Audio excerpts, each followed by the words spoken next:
Good morning, सत श्री अकाल, राधे राधे, आदाब। स्वागत है भैया आप सभी का हमारे परिवार डीजी ज्ञान क्लास में। आपको पता है ना, बिल्कुल पता होगा। रोज सुबह हमारी 6 बजे करंट अफेयर की क्लास होती है जिसमें हम लोग बहुत महत्वपूर्ण क्वेश्चन को डिस्कस करते हैं। आप लोग आते हैं क्लास में, आपको पता होगा। अगर नहीं आते हैं तो रोज आइए ठीक सुबह के 6 बजे। जल्दी से क्लास के लिंक को शेयर कर दीजिए और ज़्यादा से ज़्यादा लोगों में क्लास को जल्दी से शेयर कर दीजिए, जिससे कि हम लोग अपनी आज के कार्यक्रम को, करंट अफेयर का जो कार्यक्रम है उसको आगे बढ़ाएंगे।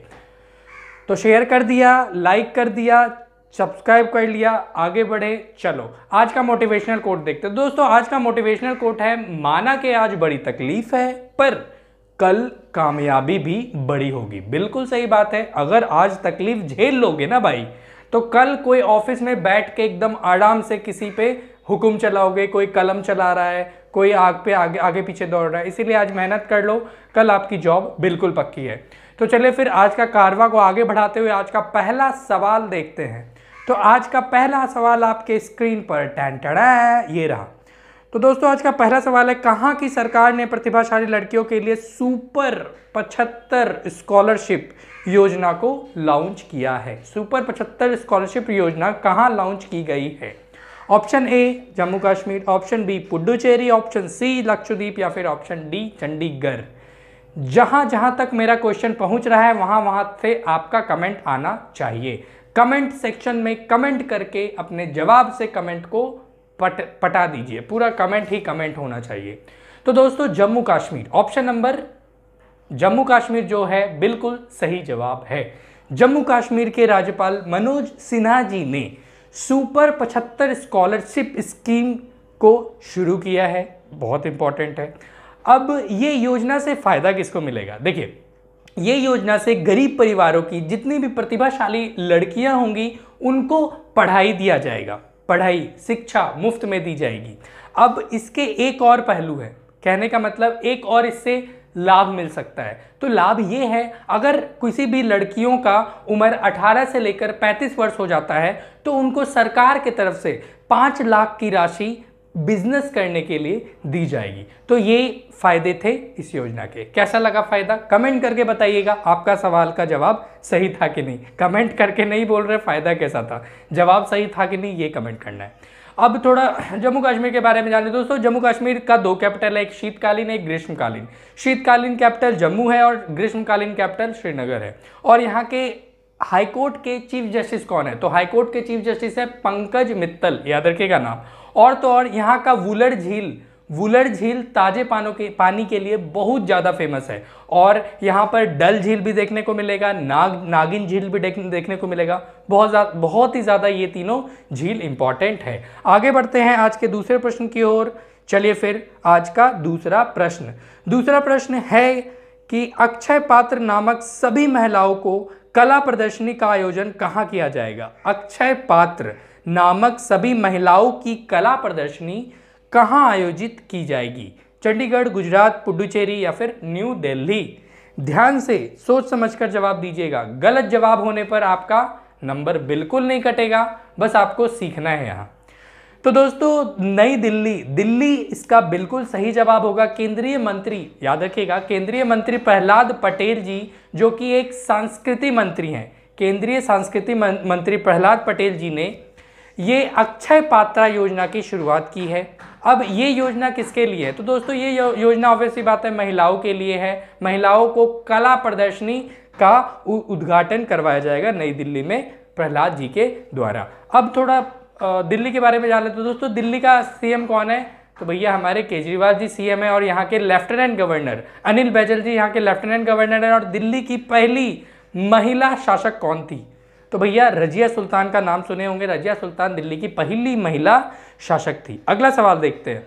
तो हमको लगता है थोड़ा स्पीड नहीं हो रहा है, स्लो ही हो रहा है। चलिए ठीक है, आगे बढ़ते हैं, अगला सवाल देखते हैं। अगला सवाल है, हाल ही में विश्व किडनी दिवस, किडनी है ना तो दिवस तो जानना जरूरी है ना। किडनी दिवस किस दिन मनाया जाता है? तो बताइए विश्व किडनी दिवस कब मनाया जाता है? World kidney day.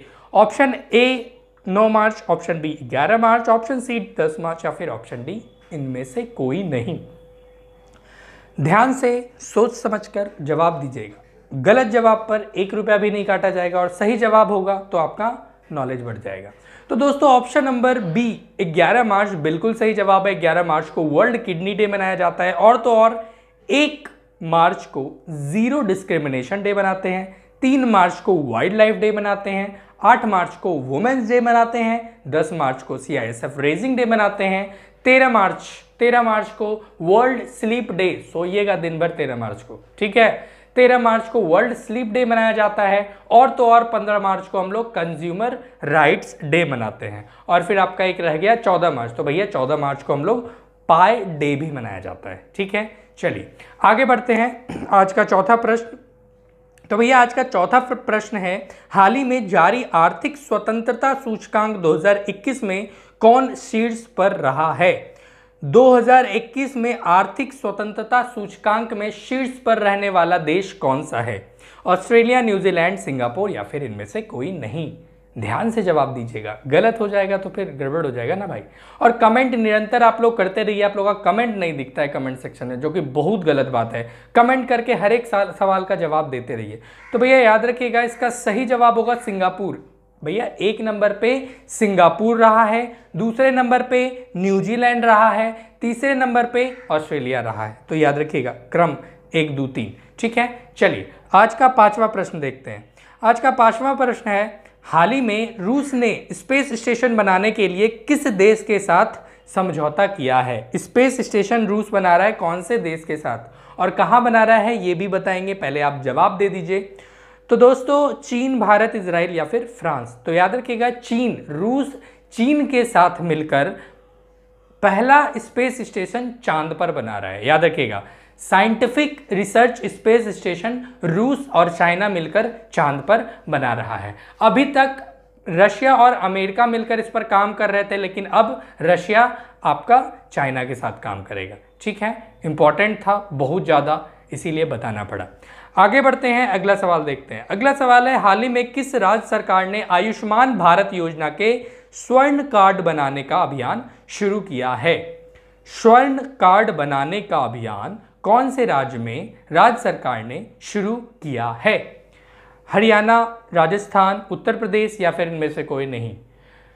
तो दोस्तों योगी जी का तो नाम सुने हैं। योगी जी कहाँ के चीफ मिनिस्टर हैं? भैया यूपी के हैं। तो यूपी में ही आयुष्मान भारत योजना के तहत स्वर्ण कार्ड बनाने का अभियान शुरू किया गया है, याद रखिएगा। और तो और कुछ इंपॉर्टेंट करंट अफेयर्स हैं यूपी से रिलेटेड, जैसे कि आपका बाल श्रमिक योजना यूपी में लाया गया था। नवीन रोजगार छतरी योजना यूपी में लाया गया था। प्रवासी राहत मित्र ऐप यूपी में शुरू किया गया। और तो और आयुष कवच ऐप भी यूपी में ही लाया गया। और तो और बताइए, इतना सारा बता दिया, अब एक आध दो आप भी बता दीजिए। चलिए फिर आगे बढ़ते हैं, आज का 7वां प्रश्न देखते हैं। तो दोस्तों आज का 7वां प्रश्न कहता है, हाल ही में किस राज्य सरकार ने नई योजना सहेली स्वयं केंद्र शुरू करने की घोषणा की है? सहेली स्वयं केंद्र योजना की शुरुआत कौन से राज्य ने किया है? Option A Delhi, option B Uttar Pradesh, option C Nai Delhi, वापस से ऑप्शन सी नई दिल्ली, चलो ठीक है, और ऑप्शन डी इनमें से कोई नहीं। तो दोस्तों ऑप्शन ए और सी एक जैसा है, तो इसका सही जवाब होगा ऑप्शन ए और सी। पता है ना, दिल्ली, ठीक है। दिल्ली ने ही ये जो योजना है, कौन सी योजना? सहेली स्वयं केंद्र शुरू करने की योजना दिल्ली सरकार ने शुरू किया है। दिल्ली के लेफ्टिनेंट गवर्नर, भैया दिल्ली केंद्र शासित प्रदेश है, इसीलिए वहाँ पे लेफ्टिनेंट गवर्नर है। जिस प्रकार से आपका मनोज सिन्हा जी जम्मू कश्मीर के हैं, ठीक है, लेफ्टिनेंट गवर्नर अनिल बैजल जी हैं। अब आज आगे बढ़ें, धीरे धीरे आगे बढ़ गए। लीजिए आज का 8वां सवाल। तो दोस्तों 8वां सवाल है, हाल ही में अमेरिका किस देश के नागरिकों को अस्थायी कानून शरण देगा? अमेरिका किस देश के नागरिकों को अस्थायी कानूनी शरण देगा? वेनेजुएला को, म्यांमार को, भारत को या फिर ब्राज़ील को? तो दोस्तों वेनेजुएला देश का तो नाम सुने ही होंगे। वेनेजुएला देश के लोगों को अमेरिका अस्थायी कानूनी शरण देगा। वेनेजुएला, दोस्तों वेनेजुएला का कैपिटल है कैराकस और यहाँ की करेंसी है बोलीवर सोबरनारो, याद रखिएगा। अब आज का 9वां प्रश्न देखते हैं। आज का 9वां प्रश्न है, हाल ही में किस राज्य में भारत का पहला चिकित्सा केंद्र खोला जा रहा है? भारत का पहला चिकित्सा केंद्र कौन से राज्य में खोला जा रहा है? ऑप्शन ए है कर्नाटक, ऑप्शन बी है असम, ऑप्शन सी है गुजरात और ऑप्शन डी है उत्तराखंड। बताइए, आपके कमेंट का इंतजार है, कमेंट कीजिए। चलिए दोस्तों, तो बिल्कुल ऑप्शन नंबर यूके जो है बिल्कुल सही जवाब होगा, उत्तराखंड। यूके मतलब यूनाइटेड किंगडम मत समझिएगा, उत्तराखंड इसका बिल्कुल सही जवाब होगा। अब आपको पता होना चाहिए ये कहाँ खुल रहा है, क्या? वन्य चिकित्सा केंद्र। तो दोस्तों, कालिका रिसर्च सेंटर का नाम सुने होंगे। कालिका रिसर्च सेंटर के पीछे जंगल में जापानी तकनीक पर आधारित एक हीलिंग सेंटर खोला जा रहा है, जिसको हम लोग वन चिकित्सा केंद्र कह रहे हैं। ठीक है, इंपॉर्टेंट है। आगे बढ़ते हैं, अगला सवाल देखते हैं। आज का अंतिम प्रश्न देख लेते हैं। तो दोस्तों, अंतिम प्रश्न है, हाल ही में देशभक्ति बजट किसने पेश किया है? देशभक्ति budget. Option Delhi, UP, Punjab या फिर बिहार। तो भैया बिहार के बारे में तो सोचिए ही मत, बिहार को इस सब चीज़ में इंटरेस्ट नहीं है। तो दोस्तों, दिल्ली ने ही देशभक्ति बजट शुरू किया है। दिल्ली के चीफ मिनिस्टर अरविंद केजरीवाल और deputy chief minister Manish Sisodia ji ने दिल्ली विधानसभा में दिल्ली देशभक्ति के थीम पर बजट पेश किया और पूरे बजट का लागत कितना था? तो 69,000 करोड़ का बजट लागत था। तो आपको हमारी करंट अफेयर की क्लास कैसी लगी कमेंट करके बताइएगा। नीचे कमेंट का ऑप्शन है, कमेंट भी करना है भाई। क्लास कैसी लगी कमेंट करके मोटिवेट कीजिए, मोटिवेशन हम आपको देते हैं, आप भी हमें दीजिए। ज़्यादा से ज़्यादा वीडियो को शेयर कीजिए, जितना फैला सकते हैं फैला दीजिए। और अगर चैनल पर नए हैं, क्लास अगर पहली है, तो रोज़ ठीक सुबह के 6 बजे करंट अफेयर की क्लास से जुड़े, रोज़ रात के 8 बजे हमारी जनरल साइंस की लाइव क्लास से जुड़े। चलिए फिर, वीडियो को जल्दी से शेयर कर दो, चैनल को सब्सक्राइब कर दो, बेल नोटिफिकेशन को ऑल पे कर दो। मेंबरशिप लेना है तो ज्वाइन हो जाओ। मिलते हैं अगली क्लास ठीक रात के 8 बजे, तब तक के लिए धन्यवाद।